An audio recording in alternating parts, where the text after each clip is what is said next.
Elisabeth Guedel, effectivement, le moins que l'on puisse dire, c'est que ce cadeau du Qatar fait grincer certaines dents. Oui, vous savez, normalement, un président des États-Unis ne doit pas recevoir de cadeaux d'un État étranger sans l'approbation du Congrès.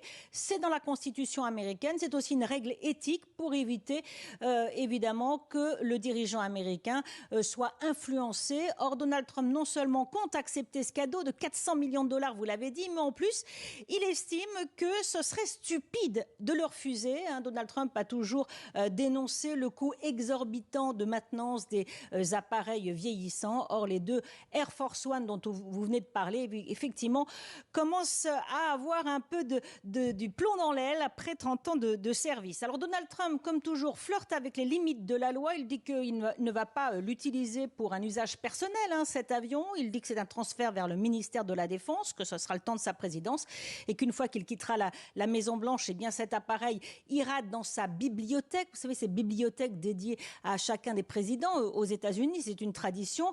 Il faut savoir quand même que, évidemment, ça pose une des questions de conflit d'intérêts, y compris certains républicains se posent la question, mais que derrière ce cadeau, en fait, se cache un bras de fer très américain entre Donald Trump et Boeing. Boeing, le constructeur aéronautique américain, avait promis de livrer d'ici la fin de l'année dernière deux Air Force One flambant neufs. Eh bien, le constructeur a des problèmes, a des déboires de production.